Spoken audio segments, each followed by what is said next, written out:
time early in the morning, 1.5 hours before sunrise, is called Brahma Muhurta. During this Brahma Muhurta, spiritual activities are recommended.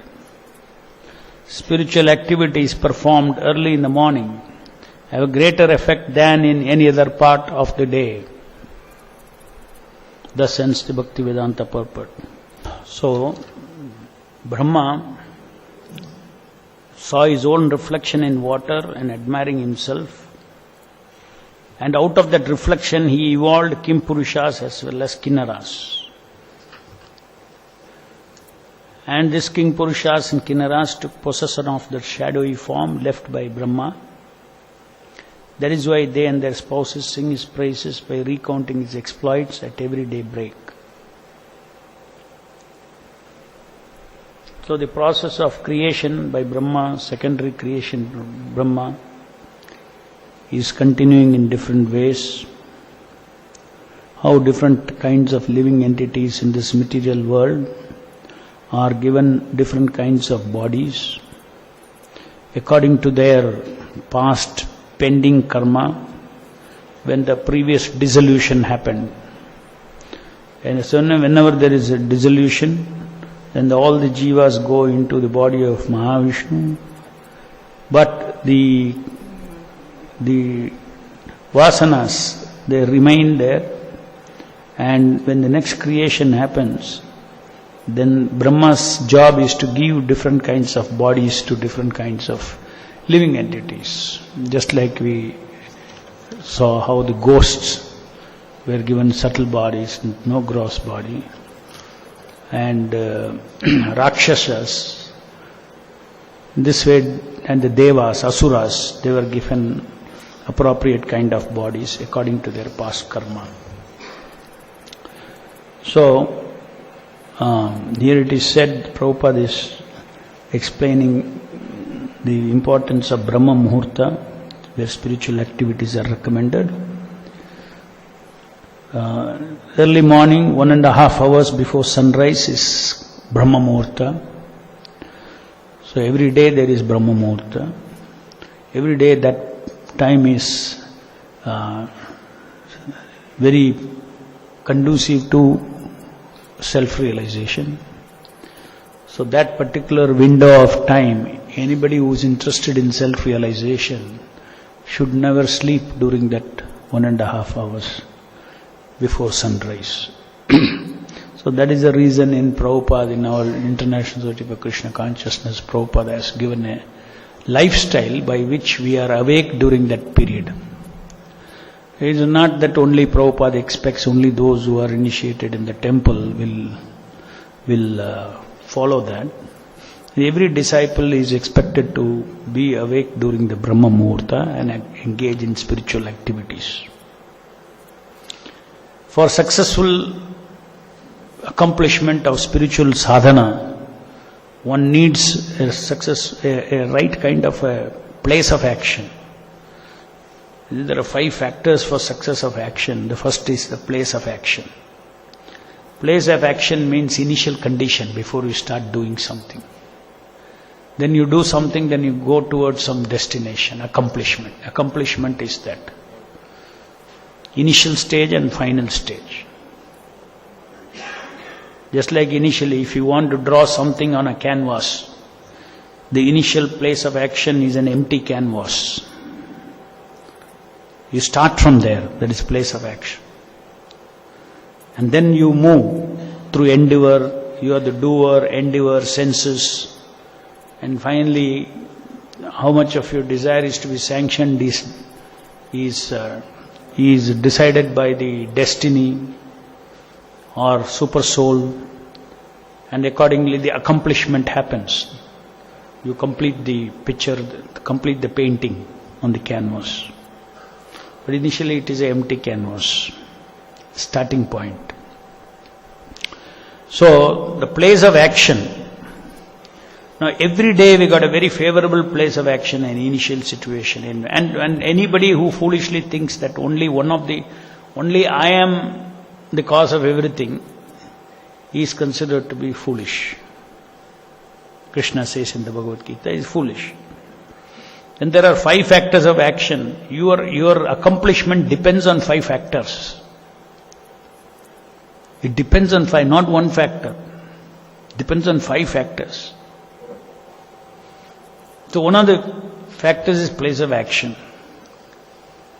Now the place of action is also one of the factors. Suppose you don't, let us say, Brahma Muhurta is a situation where you will get much more result. Suppose you are doing the same thing in the night. In the night you are chanting your rounds. Then you cannot work against the Kala, against the, which is an outside element. Out of 5 factors, performer is only one of the elements. The senses are there, the endeavor is there, super soul is there, place of action is there, or initial condition.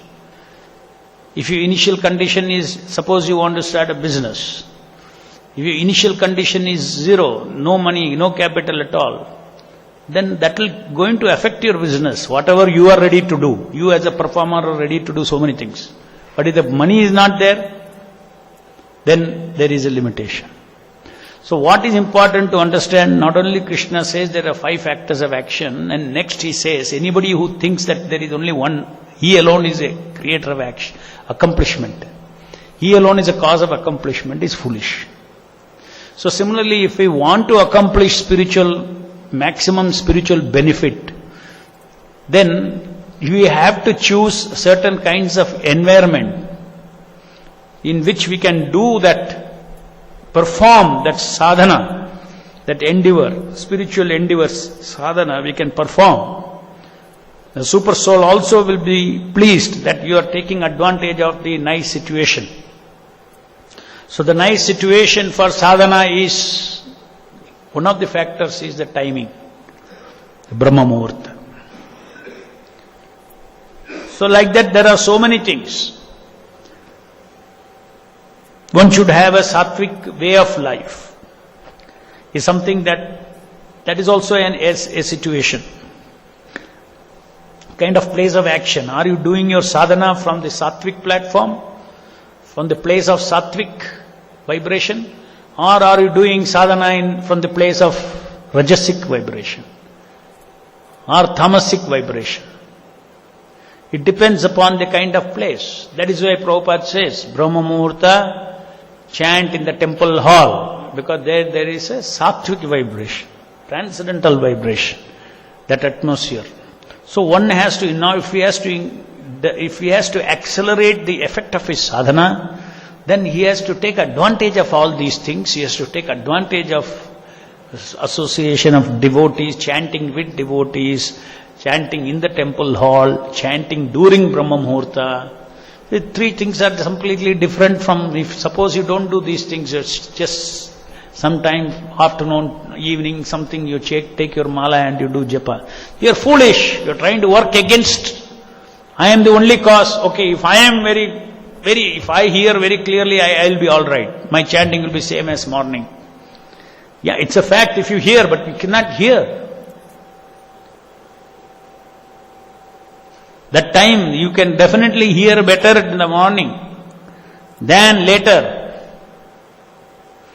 The modes of material nature are also, as day advances, Sattva-guna, then Rajo-guna, then Tamo-guna in the night. It goes like that. The atmosphere is influenced like that. Of course, if you are in the temple, then morning, afternoon, everything is always vibration is transcendental. So that is one of the factors. Simply if the atmosphere is good enough, that is also not enough. You may be in the temple hall whole day, but if you as a performer, if you are not endeavoring for devotional service, then if you are doing some karmic activities, then naturally you will be in the lower gunas. You will not be able to take advantage of the guna that is available in the temple hall. So we have to respectfully accept favorable environment in which one should do devotion service. One should not try to, one should at least try to accept everything favorable for devotion service. Materially favorable. Brahma Muhurta is a materially favorable situation.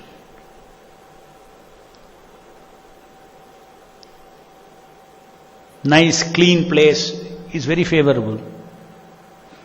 Prabhupada says, cleanliness is next to godliness. So therefore he asked us to keep all our temples very clean.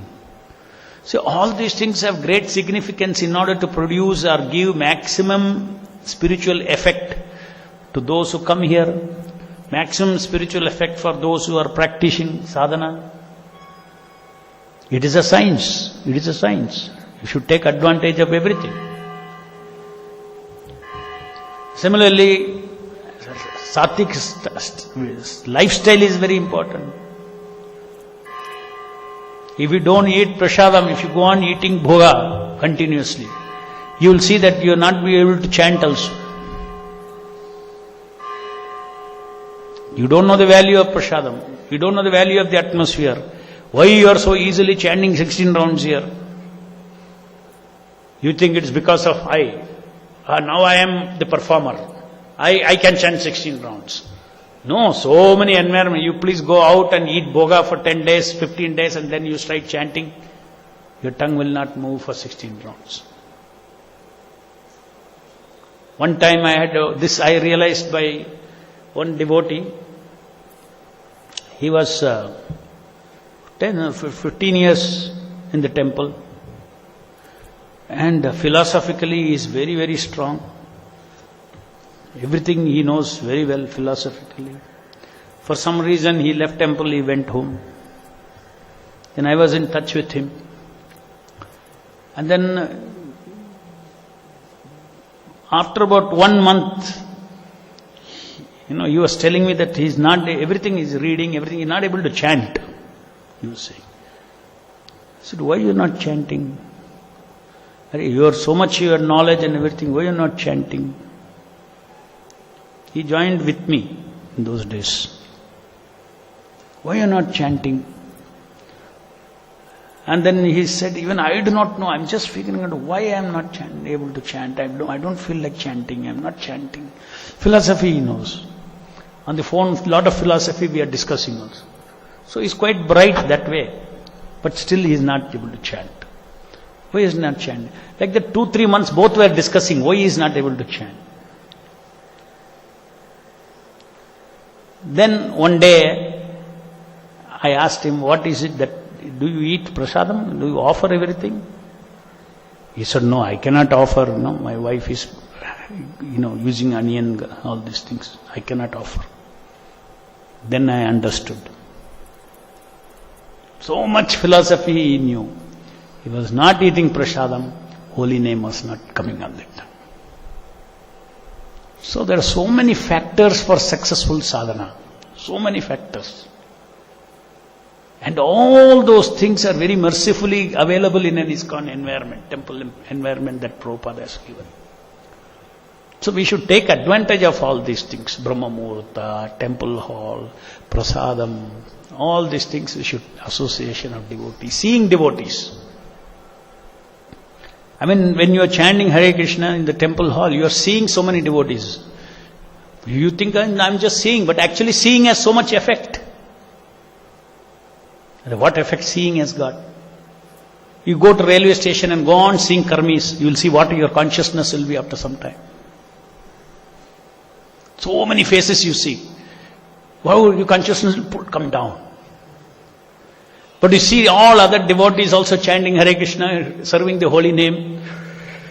It's up. Your consciousness goes up. So this environment, we have to take advantage of this kind of environment. Then we will be successful in our sadhana. According to what Krishna says, 5 factors of action you should apply even for spiritual sadhana. So let's finish this chapter. Text 47. Dehena vai bhogavatha shayano bahuchintaya Sargenupachite krodhat usasarjaha tadvapuhu. Once Brahma lay down with his body stretched at full length. He was very concerned that the work of creation had not proceeded apace, and in a sullen mood he gave up that body too. Text 48. Ye hi anta mutah kesha ahyaste angajajnire sarpaha prasarpattah krura naga bhogoru kandaraha. Oh dear Vidura, the hair that dropped from that body transformed into snakes, and even while the body crawled along with its hands and feet contracted, there sprang from it ferocious serpents, and nagas with their hoods expanded. Text 49. Sa atmanam manyamanaha kritakrityam ivatmabuhu tada manun sasarjante manasa lokabhavananam. One day Brahma, the self-born, the first living creature, felt as if the object of his life had been accomplished. At that time he evolved from his mind the Manus, who promote the welfare activities of the universe. Text 50. Tebhyaha so asrajat swiyam puram purusham atmavan tan drishtva ye purashishtaha prashasam samshuhu prajapatim. The self-possessed creator gave them his own human form.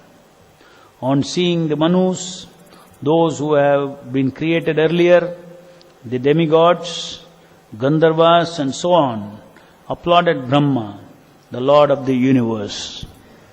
Aho etad shrishtaha sukritam batate kritam pratishtitaha kriya yasmin sakam annam adamahe. They prayed, O Creator of the universe, we are glad. What you have produced is well done. Since ritualistic acts have now been established soundly in this human form, we shall all share the sacrificial oblations.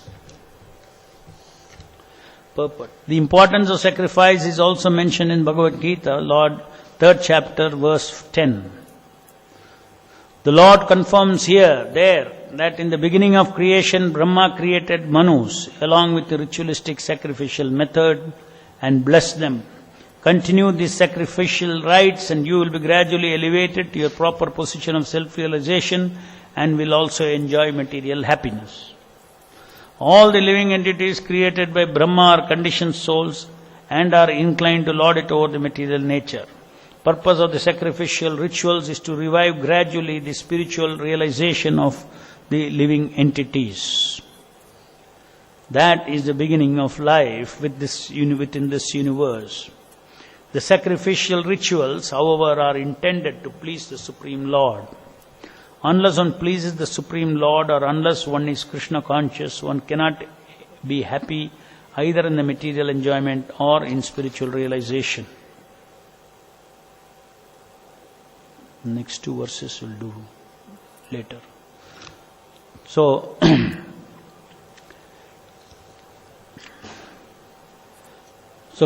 finally Brahma created the human beings, starting with Manu, who further created the human beings. And the principle, right from the creation, the DNA of the human being, or for the Manus and his descendants, their main way of survival was to perform sacrifices, and in return the demigods or the devatas would actually will facilitate their life on the earth. So life will be facilitated by sacrifice. This great principle is explained by Prabhupada here, that The purpose of sacrificial ritual is to revive gradually the spiritual realization of all living entities. So it's a very important part of the structure of this existence, this material creation. Sacrifice. This is not at all known to the modern science, modern people, modern politicians, philosophers. They don't know this at all. They don't know how to make material life happy. They have no idea because they do not know how this material world is designed and created. It is designed and created in such a manner that even in Bhagavad Gita itself, Krishna, in that great song, Bhagavad Gita, Krishna does not lose the opportunity to tell in the beginning itself, I have created these human beings, and then by performing sacrifices, pleasing by offering oblations, then demigods also will reciprocate. In this way you can live happily. And that is, happily means materially happily, whatever possible. Because Krishna is talking about how in the material world, how to live in this material world. So this is not known at all. So if somebody is a human being, he has to do sacrifices. Fire sacrifice, this sacrifice, that. Every day a person of Vedic, a member of the Vedic civilization is expected to do several sacrifices during the day. Different kinds of sacrifice. Even his action is supposed to be sacrifice. Means for the sake of the Lord's pleasure. Now here, Prabhupada explains that, and in Bhagavad Gita also the principle of yajna is mentioned, that you perform yajna, and yajna Purusha is Vishnu. So by doing this, what happens? Suppose there is a civilization where everybody understands that every day I have to perform sacrifice means you not for your pleasure, for somebody else's pleasure. That is the meaning of sacrifice. And this is actually the basis of spiritual realization. Because in the spiritual world, ultimately if you go into the spiritual world, every action you do for the pleasure of Krishna. So to do activity not for one's pleasure but for the pleasure of somebody else is something that you have to get trained. The progressive Vedic civilization means training the living entity to come out of his own self-pleasure and go into Krishna's pleasure. So Krishna's pleasure in one form starts with demigods who are forms of Krishna, representatives of Krishna. Of course, we are doing direct devotion service, so we are directly serving the Supreme Lord, fortunately, by the mercy of the Spiritual Master. By His mercy, we are given that service of directly serving the Supreme Lord, and we are able to sustain that. Otherwise, everyone cannot get to serve the Supreme Lord like that. Only because of the mercy of a pure devotee, then one is getting an opportunity to serve the Supreme Lord directly. So those who serve the Supreme Lord directly, then they have no obligation to demigod, they have no obligation to anybody. They don't have to offer sacrifices and then take back rewards, take back sustenance from them. We are directly sustained by the Supreme Lord Himself. Krishna is directly sustaining us. Krishna is directly, just like we are taking Krishna Prasadam. Not only directly sustained as a resource, but directly sustained as a remnants from the Lord. Similarly, everything Krishna takes care of. Those who are doing sacrifice, like Prabhupada explains, how so many living entities are eating and nobody goes to work like that. Everybody is serving the Lord. So this itself, the Krishna consciousness movement is an ample evidence of how life can be without struggle. Life can be without struggle. If one simply chants Hare Krishna, one simply associates with Krishna, performs devotion service whole day, as Krishna says, Sarva Dharman Pariteja Mam Ekam Sharanam Vraja, one automatically transcends all these ritualistic sacrifices that are required for a human being. Like you have to give for your offerings to your forefathers every year during that period. If you don't give, then you are defaulting in your duties, prescribed duties. That also we came across earlier, one of the purports, that the devotees are not required to do all this to forefathers and all these things, but one is simply expected to serve the Supreme Lord through the spiritual master, pure devotee. So this is to be understood. We have to be in knowledge. It's a very key principle that is structured within the existence of this material world. Sacrifice.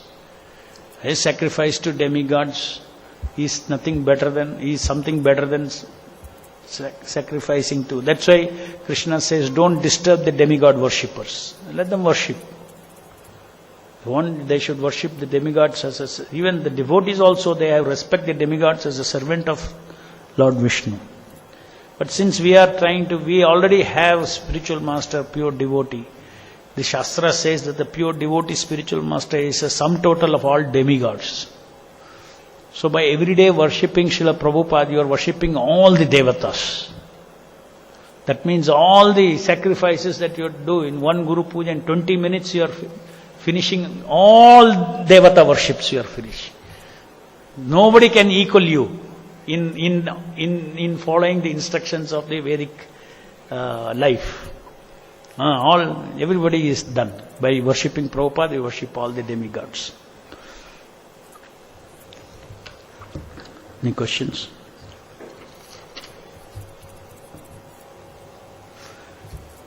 ग्रंथराज Shrimad Bhagavatam की जय, जगत गुरु श्रील प्रभुपाद की जय.